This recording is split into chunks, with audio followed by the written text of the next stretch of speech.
प्रधानमंत्री नरेंद्र मोदी के साथ वीडियो कॉन्फ्रेंसिंग के दौरान हर राज्य के मुख्यमंत्री अपनी अपनी तैयारी करके आते हैं। सबकी अपनी कुछ न कुछ समस्याएं होती हैं, कुछ सुझाव होते हैं, लेकिन सोमवार को कोरोना वायरस और लॉकडाउन को लेकर पीएम मोदी के साथ मुख्यमंत्रियों की बैठक में बिहार के मुख्यमंत्री श्री नीतीश कुमार के पास जब कुछ बोलने का मौका आया तो उन्होंने आपदा प्रबंधन के कानून के प्रावधान ही प्रधानमंत्री नरेंद्र मोदी को पढ़कर सुनाना शुरू कर दिया। शुरू में तो कुछ लोग समझ नहीं पाए, लेकिन नीतीश कुमार कोटा से छात्रों को या अन्य जगहों से मजदूरों को लाने के मामले में साफ साफ नाराजगी जाहिर कर दी। नीतीश कुमार ने प्रधानमंत्री नरेंद्र मोदी से कहा कि आप देख लीजिए, एक्ट में एक राज्य से दूसरे राज्य में व्यक्ति और न ही वाहन जाने का प्रावधान है, इसलिए हम इसका पूरा पालन कर रहे हैं। नीतीश कुमार ने कहा कि अगर केंद्र चाहे तो एक समान नीति बना दे और उन्हें अपने लोगों को वापस लाने में कोई दिक्कत नहीं है, लेकिन नीतीश कुमार ने कहा कि उनके पास इतने संसाधन भी नहीं है कि वो बसें भेजे और उन मजदूरों और उन छात्रों को वापस यहाँ बुला ले। केंद्र से सभी लोगों की मेडिकल जांच कराने का भी उन्होंने आग्रह किया। नीतीश कुमार के रुख से साफ है कि जैसा कुछ राज्य अपने तरफ से बस भेजकर छात्रों को वापस बुला रहे हैं अपने राज्य, उससे वो खुश नहीं है।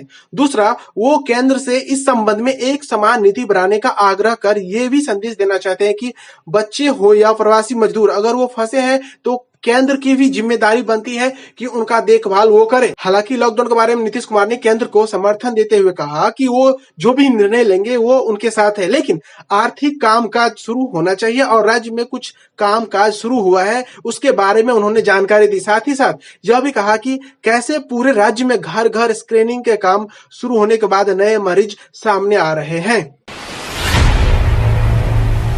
लॉकडाउन के 1 महीने से ज्यादा हो गए हैं, काम काज बंद है, ऐसे में रोजी रोटी को लेकर चिंता सताने लगी है।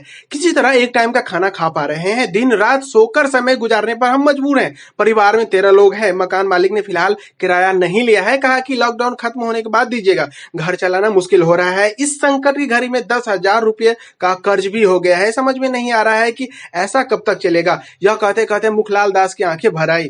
दरअसल मोतिहारी के मेहंदी के रहने वाले मुखलाल दास लोदीपुर पुलिस लाइन पास 10 सालों से फुटपाथ पर मोची की दुकान चलाते हैं। लॉकडाउन से उनकी कमाई ही खत्म हो गई है पूरी तरह से। शादियों की सीजन में छोटी मोटी कंपनियों से जूते चप्पल बनाने का ऑर्डर भी मिल जाया करते थे, वो भी दुकानें वो शादियां कैंसिल होने से खत्म हो गई हैं। ये हाल सिर्फ मुखलाल दास का ही नहीं बल्कि शहर के फुटपाथों पर जूते चप्पल की मरम्मत व पॉलिश की दुकान चलाने वाले सभी मोचों का है। ये सभी लोग भूखे पेट रहने को मजबूर है। किसी ने खाना दिया तो खा लिया, नहीं तो पानी पीकर सोना पड़ रहा है।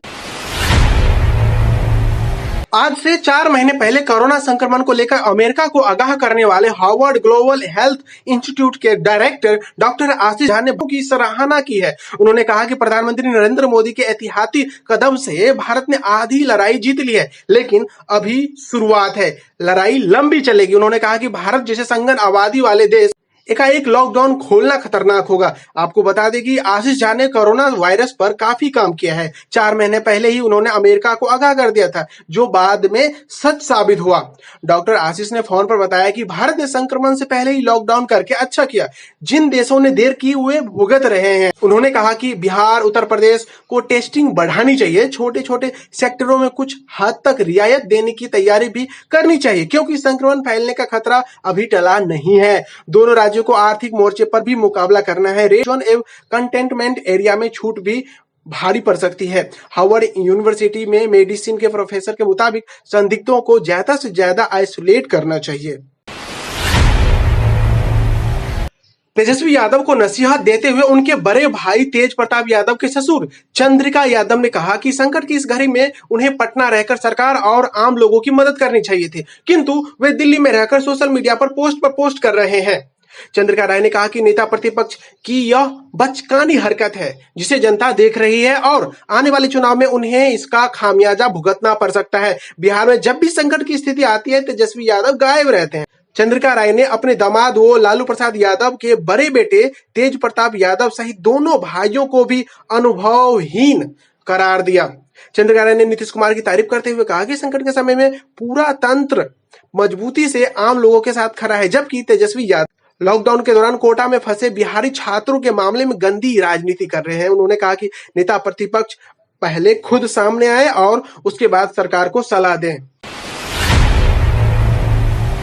बिहार में कोरोना के कहर के बीच क्या मुजफ्फरपुर की शाही लीची का स्वाद देश के बाकी हिस्सों तक नहीं पहुंच पाएगा? इस सवाल से जूझ रहे लीची कारोबारियों को कृषि मंत्रालय ने बड़ी राहत दी है। लॉकडाउन के दौरान कृषि मंत्रालय ने मुजफ्फरपुर की शाही लीची को भारत के हर हिस्से में पहुंचाने का फैसला किया है। इसके लिए शाही लीची के अलावा आम और बाकी फलों के उत्पादकों एवं खरीदारों को एक प्लेटफॉर्म पर लाने के लिए हार्टिकल्चर मार्केटिंग ग्रुप तक बना दिया गया है। इसमें देश के अलग अलग हिस्सों से उत्पादक एवं व्यवसायियों को जोड़ा गया है। इसी वजह से सोमवार को कृषि मंत्रालय के अधिकारियों ने दिल्ली से वीडियो कॉन्फ्रेंसिंग के जरिए व्यवसायियों और उत्पादकों से बात की। बिहार में कोरोना के विस्फोट की बुरी खबर के बीच एक अच्छी खबर भी है। भले ही देश में कोरोना के मामले हर रोज तेजी से बढ़ रहे हों, लेकिन यह भी हकीकत है कि इसकी चपेट में आए लोग उसी रफ्तार से स्वस्थ भी हो रहे हैं। देश के 7 प्रमुख राज्यों में सिर्फ गुजरात को छोड़ अधिकांश राज्य ऐसे हैं जहां कोरोना से ठीक होने वालों की फीसद 10 से ज्यादा है। इस मामले में तमिलनाडु पहले पायदान पर तो बिहार तीसरे पायदान पर है। बिहार में अब तक 346 लोग कोरोना से संक्रमित हुए हैं, जिनमें से 56 लोगों ने कोरोना को पराजित कर दिया है।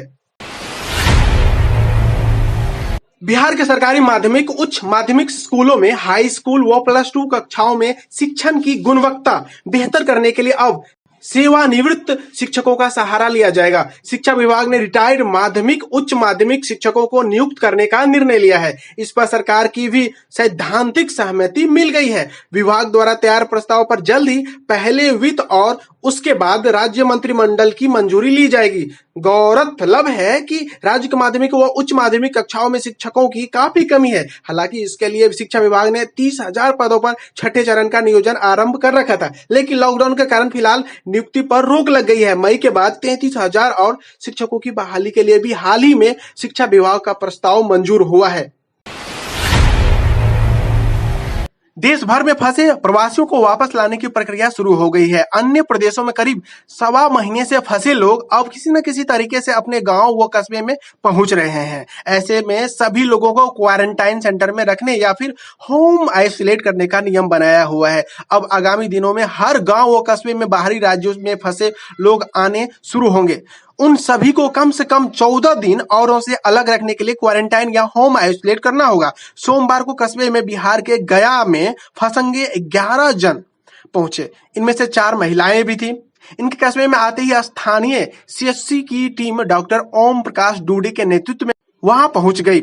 सभी की स्क्रीनिंग कर उन्हें कस्बे में बने गीता देवी बोरी स्कूल के क्वारंटाइन सेंटर में भेजा गया। उस सेंटर के कमरे में बिस्तर, पानी जैसा कोई मूलभूत सुविधा भी नहीं थी। महिलाओं को अलग रखने के लिए सुरक्षित इंतजाम भी नहीं हो रहे थे। इसे देख उन लोगों ने विधायक सुमित गोदारा से शिकायत की। हुए मौके पर पहुंचे और अव्यवस्था देख नाराज हुए। उन्होंने तत्काल जिला कलेक्टर कुमार पाल गौतम व SDM रिया केजरीवाल को व्यवस्था में सुधार करने के निर्देश दिए।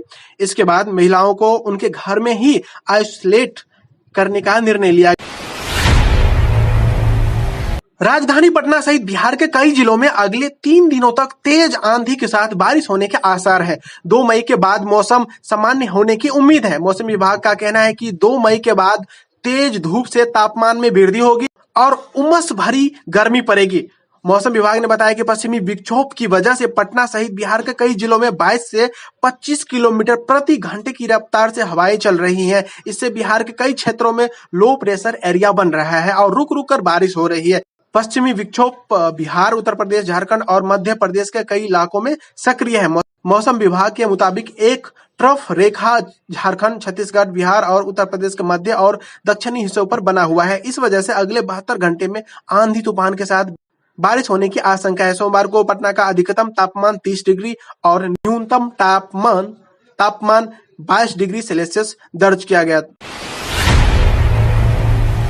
बिहार में सोमवार को कोरोना संक्रमण के 68 नए मामले सामने आए, जिसके साथ प्रदेश में कोविड-19 से संक्रमित मामले अब बढ़कर 345 हो गए हैं। स्वास्थ्य विभाग के प्रधान सचिव संजय कुमार ने सोमवार को बताया कि कोरोना वायरस संक्रमण के ताजा मामलों में मुंगेर जिले में 22, रोहतास में 16, भोजपुर में 7, पटना में 6, मधुबनी एवं औरंगाबाद में 5, लखीसराय में 3 तथा सारण, दरभंगा, नवादा एवं पूर्णिया में 1 मामले शामिल हैं।